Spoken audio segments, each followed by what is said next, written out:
The rain fell softly on the rows of headstones that autumn morning.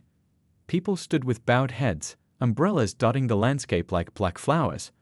Officer Rick Wilson shifted his weight from one foot to another, watching the funeral procession from his position near the cemetery gates.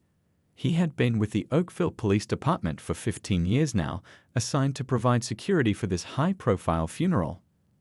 The day had started like any other for Wilson. He put on his uniform, clipped on his badge, and strapped his gun to his hip, the same routine he'd followed for over a decade. But something about him had changed over the years. The once friendly officer who coached Little League had grown bitter, his smile replaced by a permanent scowl, his friendly waves by suspicious glares. "They're coming," another officer whispered, nodding toward the line of black cars slowly making their way up the winding cemetery road. The funeral was for Colonel Thomas Chen, a decorated war hero who had served his country for over 30 years. His casket, draped with the American flag, had been carried by 6 uniformed soldiers, their faces solemn with grief and respect.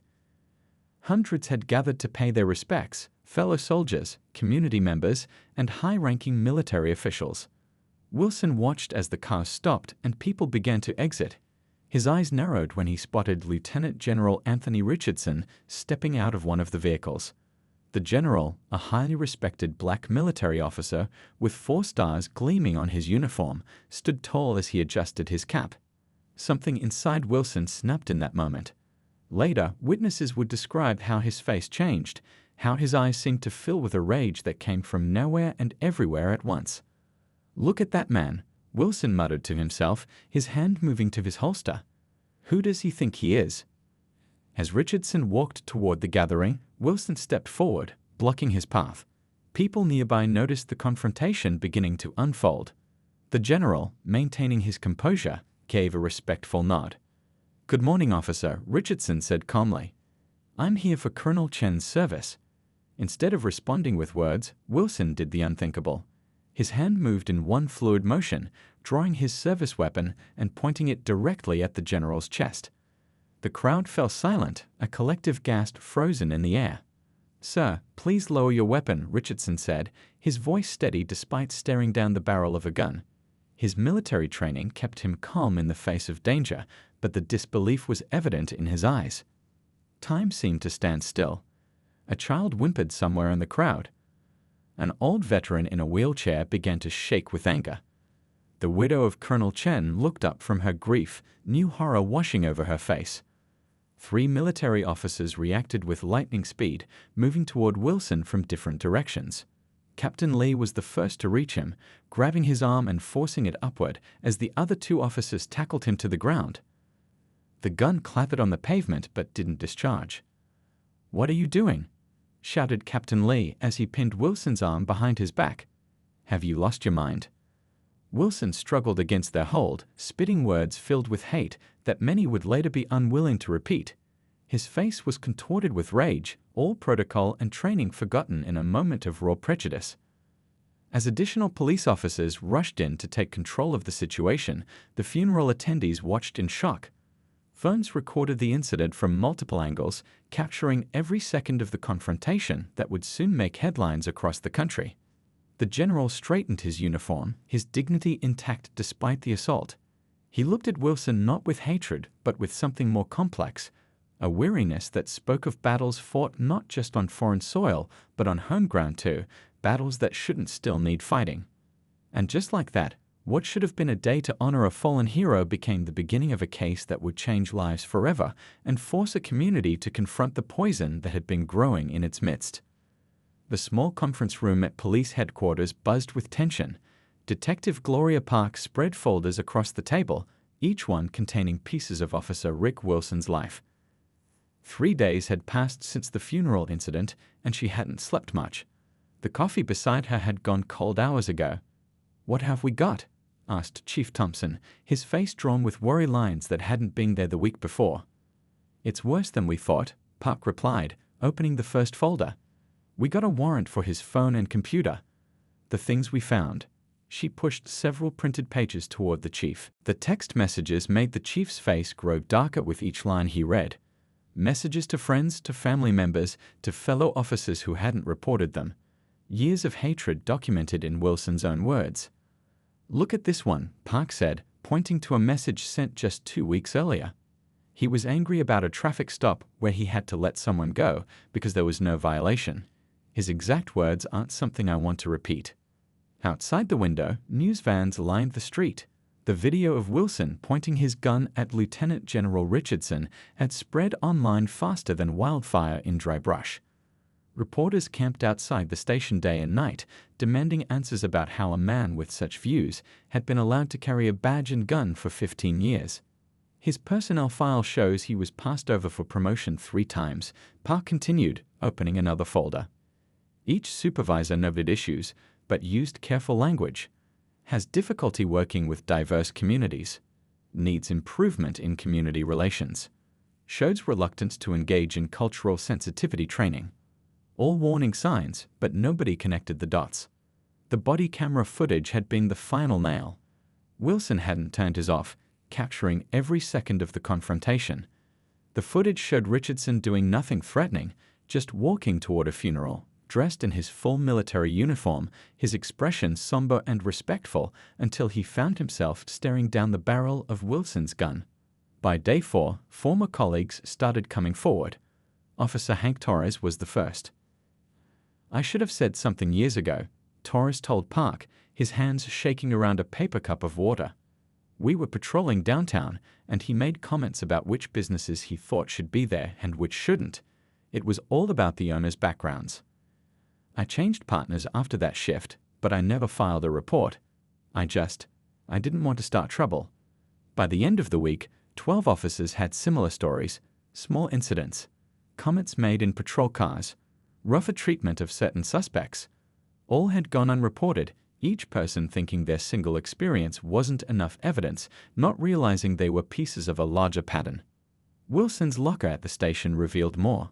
Hidden behind his spare uniform was a notebook filled with disturbing writings about taking back the community. The handwriting grew more erratic toward the final pages. His neighbors described a man who had grown increasingly isolated. "He used to wave when he mowed his lawn," said the elderly man living next door. "Then one day he just stopped.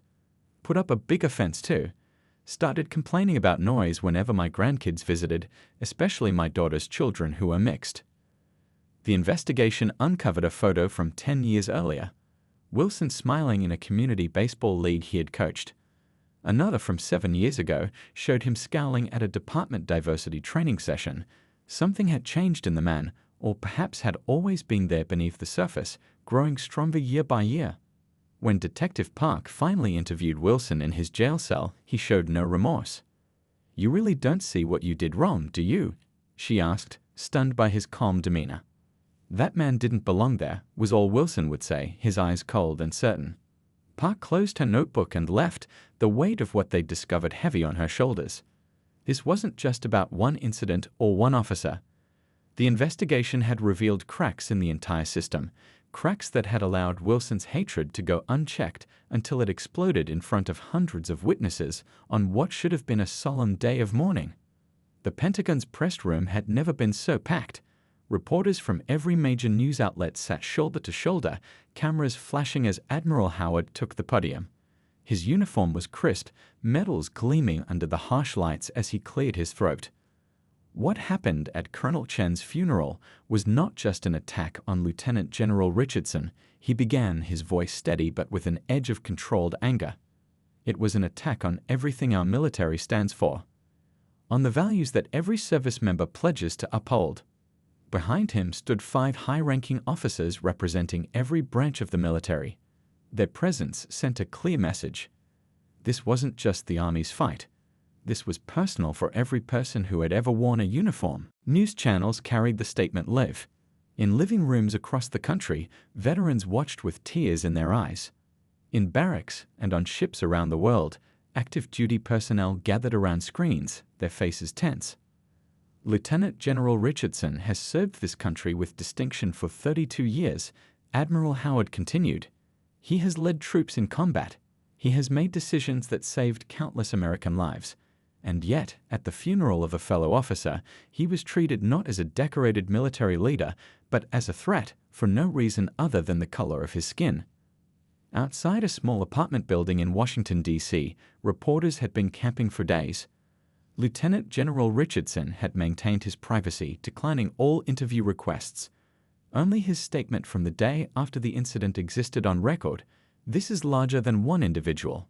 This is about ensuring that those who serve our country, in any capacity, are treated with the respect they deserve. What the public didn't see were the late-night meetings happening at the highest levels of military leadership. In a secure conference room at the Pentagon, General Walsh pounded his fist on the table. "I want the maximum charges," he said to the Justice Department representatives. "I want this to send a message. I've known Anthony for 20 years. He spent last Christmas in a forward operating base instead of with his family. He's missed his kids' birthdays to serve this country. And this is how he's treated on home soil." The military community rallied around Richardson. Letters and emails poured in from service members past and present. A photo went viral online. Richardson as a young lieutenant, covered in dust, carrying an injured soldier through a battlefield. The contrast between that image and the video of him facing down Wilson's gun hit hard. Richardson's commanding officer, General Powell, visited him at home one evening, away from the cameras. The two men sat in Richardson's living room, the general's wife bringing them coffee before giving them privacy. "How are you really doing, Anthony?" Powell asked once they were alone. Richardson sighed, the composed exterior cracking slightly. "I keep thinking about my son," he admitted. "He's considering the academy after college. Last night he asked me if it was worth it. If serving a country where this could happen was worth it." "What did you tell him?" "The truth, that some days I ask myself the same question." Richardson looked out the window where reporters still waited. "But then I remember all the good people I've served with, people like Thomas, who we couldn't even bury in peace." Powell nodded slowly. "The Secretary of Defense called me personally, the President too. They want you to know this isn't being swept under the rug." "It's not about me," Richardson insisted. "It's about every person in uniform who doesn't feel safe in the country they're sworn to protect." Behind the scenes, military legal experts were working with prosecutors, building a case that would be airtight. Security footage from the cemetery gates, body camera video, witness statements from military personnel, all were carefully catalogued as evidence. The military's unofficial networks were buzzing too. Group chats filled with messages of support for Richardson. Veterans organizations released statements condemning the incident. At bases across the country, commanding officers held discussions about the case, using it as a teaching moment. A week after the funeral, Richardson returned to work at the Pentagon, walking tall through the corridors, nodding at the respectful salutes that followed him. He had always led by example, and now was no different. He would not hide away. He would not be diminished. In his office, he found his desk covered with handwritten notes from junior officers and enlisted personnel. One in particular caught his eye, from a young black lieutenant who had written, "Sir, watching how you've handled this with such dignity has made me prouder than ever to wear this uniform. Thank you for showing us the way forward." Richardson carefully folded the note and put it in his pocket. These were the moments that answered his son's question. These were the reasons it was still worth it. Rain poured down on the protesters gathered outside the Oakville Police Department. They huddled under umbrellas and makeshift rain covers, their signs wilting in the downpour, but nobody left. The crowd had been growing every day since the incident, first dozens, then hundreds, now nearly 1,000 strong. "What do we want?" called a woman with a megaphone. "Justice," roared the crowd in response. "When do we want it?" "Now." The chants echoed off the brick walls of the police station. Inside, officers watched through the windows, some angry, others ashamed, most just exhausted by the constant tension. The department had become a fortress under siege, with officers being escorted to their cars by security after shifts. Across town in the community center, a different kind of gathering was taking place. The mayor had called for a town hall meeting, hoping to provide a constructive outlet for the community's anger. Every seat was filled, with people standing along the walls and spilling out into the hallway. "I understand your anger," the mayor said, her voice strained from days of non-stop crisis management. "I feel it too. But we need to talk about solutions, not just problems." A young teacher stood up. "My students are scared," she said. "I have kids in my class whose parents are police officers. I have kids whose parents are military. I have kids who don't understand why anyone would point a gun at someone for no reason. How do I explain this to them? An older man rose next, his hands trembling slightly. I was a police officer in this town for 27 years before I retired. I trained some of the officers on the force now, and I'm ashamed.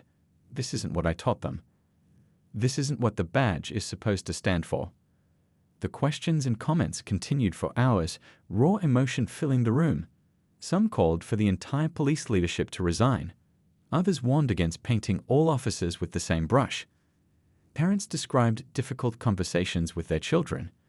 Veterans spoke of their disappointment that such a thing could happen at a military funeral. In a quiet neighborhood on the edge of town, Colonel Chen's widow, Linda, sat on her porch watching the rain. Her house had become an unexpected center of attention, with flowers and cards piling up along the fence line. Her neighbor, Mrs. Rodriguez, came by daily with home-cooked meals and companionship. The news vans were back today, Mrs. Rodriguez said, setting down a casserole dish. I told them you weren't giving any interviews. Linda nodded gratefully. Thomas would have hated all this attention, she said softly. He never wanted to be the center of anything. What are you going to do about the foundation? Mrs. Rodriguez asked. People keep calling about donations. The idea had started with a suggestion from one of Thomas's fellow officers. A foundation in his name to foster better relations between military and civilian communities. Within days, the concept had taken on a life of its own, with offers of support pouring in. I think I need to do it, Linda said. Thomas always said that when something bad happens, good people have to step up. I think this is my way of stepping up. That evening, Linda made her first and only public appearance since the funeral. She hadn't planned it, but as she drove past the community center and saw the crowd, something pulled her in. When she entered the meeting room, a hush fell over the crowd. The mayor spotted her immediately and came to her side. Mrs. Chen, you don't have to speak if you don't want to. But Linda walked to the microphone anyway. The room was so quiet you could hear the rain on the roof. My husband loved this town, she began, her voice soft but clear. He chose to retire here because he believed in this community. He would be heartbroken by what happened, but he would also be the first to say that one person's actions don't define everyone. Richardson described the incident without emotion, his military training evident in his precise answers. But when Chang asked how it had affected him, a crack appeared in his composure. I faced enemy fire in combat, he said quietly. I've made life-or-death decisions. But I never felt as vulnerable as I did staring down the barrel of Officer Wilson's gun on American soil at the funeral of a friend and fellow soldier. The defense's case centered on portraying Wilson as a dedicated officer who had made a mistake under pressure. They'd brought in other officers to testify about the dangers of police work. They presented a psychologist who suggested Wilson suffered from stress-related paranoia. But their strategy fell apart during cross-examination. Chime methodically dismantled each argument, showing that no other officer at the funeral had perceived any threat, that Wilson had a history of targeting certain groups, and that he had never sought help for any psychological issues. Most damaging was Wilson's own testimony.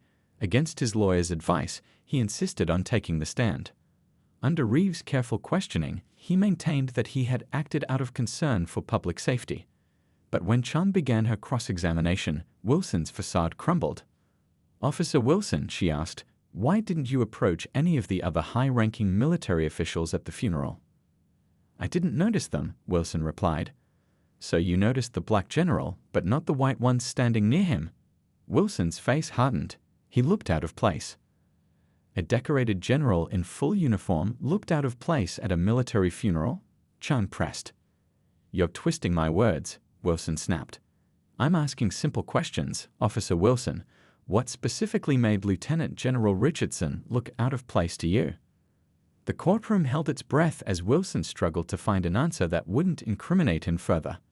Finally, he muttered, he just didn't belong there. In that moment, everyone in the courtroom knew the case was over. The jury had seen the truth behind Wilson's actions, spoken in his own words. The courtroom was packed on the day of the verdict. 3 long days had passed since the jury had gone into deliberation. 3 days of waiting that felt like 3 years to everyone involved. Lieutenant General Richardson sat in the front row, his wife beside him holding his hand.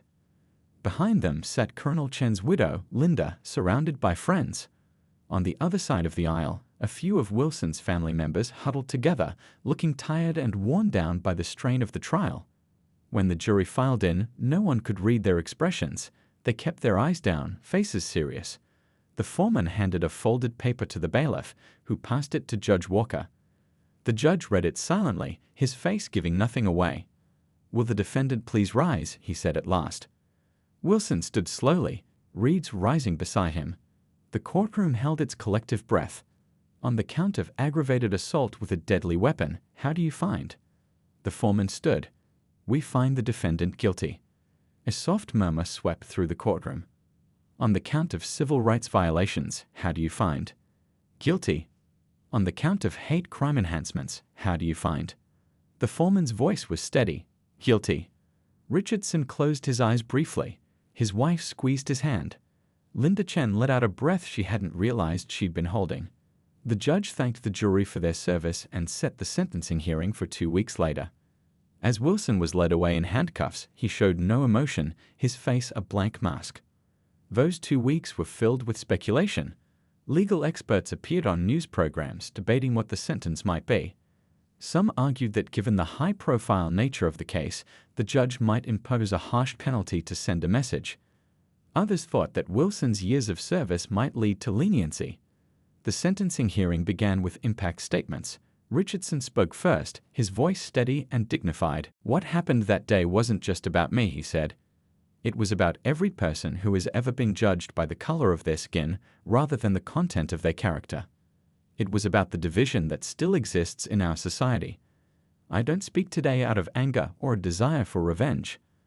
I speak in hope that this case might be a turning point, that it might make others stop and think before they act on prejudice." Linda Chen spoke next, her quiet voice filling the courtroom. "My husband believed in justice. Not revenge, not punishment for its own sake, but true justice. He would want the sentence to reflect the harm done, not just to individuals, but to the trust between communities and those sworn to protect them." Several other witnesses spoke, including military personnel who had been at the funeral and community members impacted by the case. Finally, Wilson was given a chance to speak.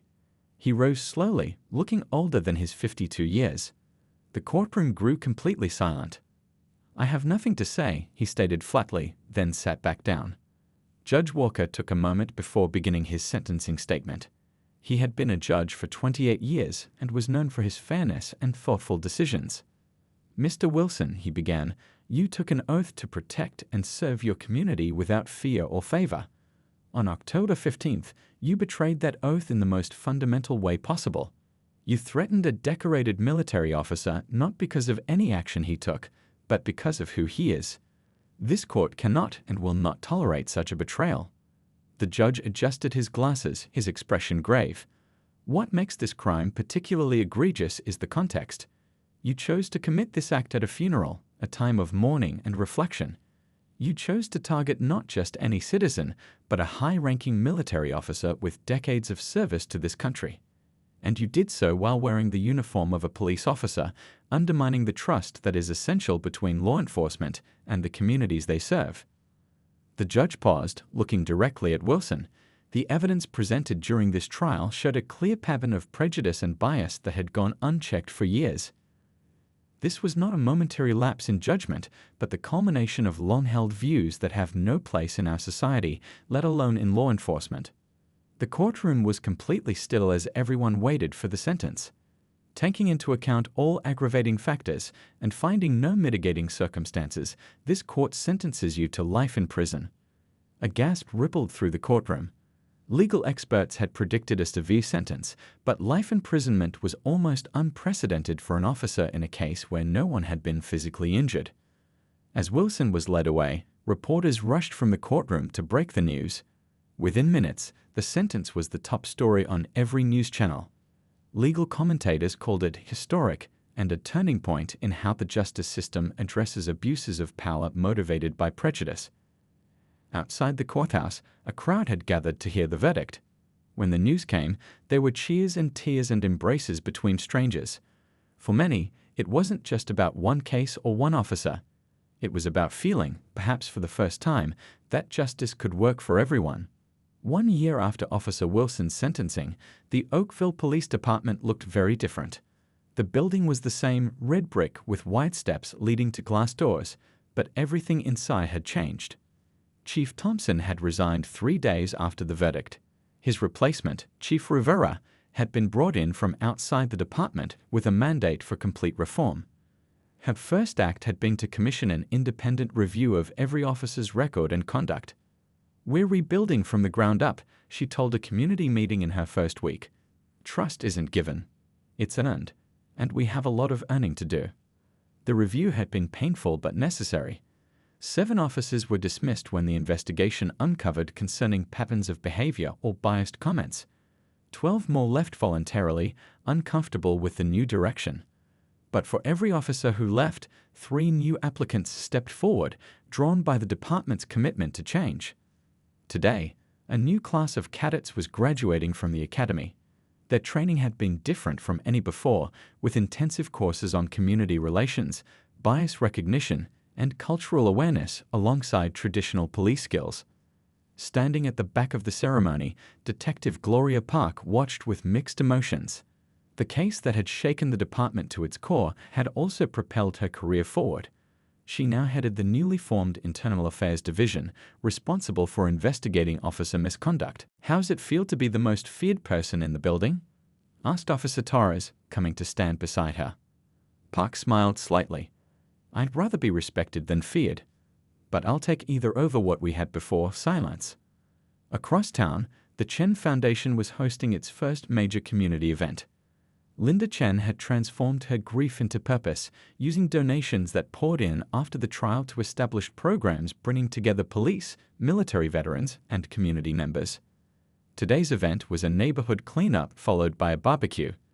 People in blue police uniforms worked alongside people in military fatigues and local residents, picking up trash, planting flowers, and repainting playground equipment.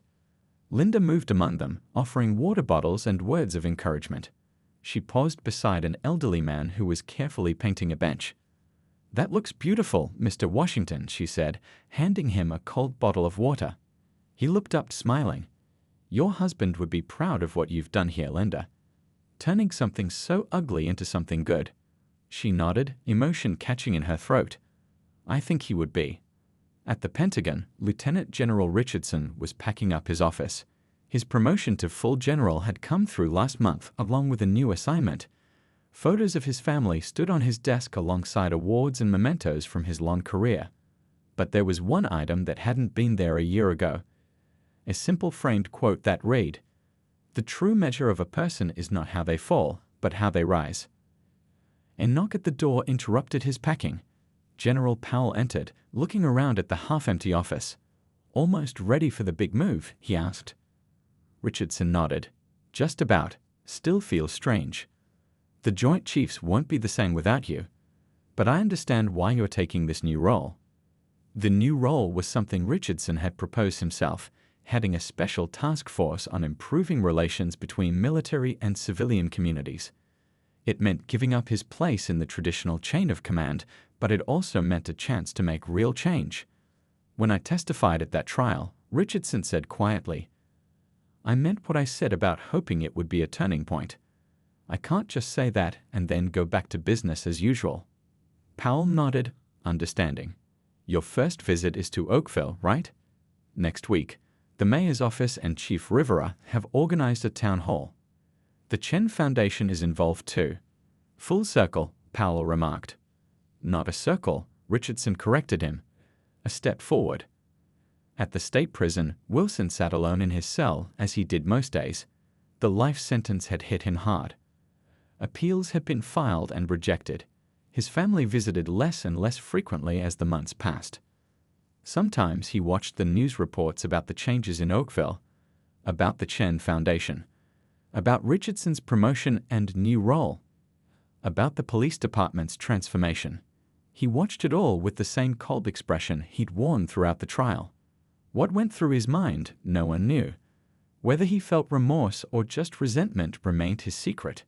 The man who had made a split-second decision that destroyed his life and changed so many others kept his thoughts to himself.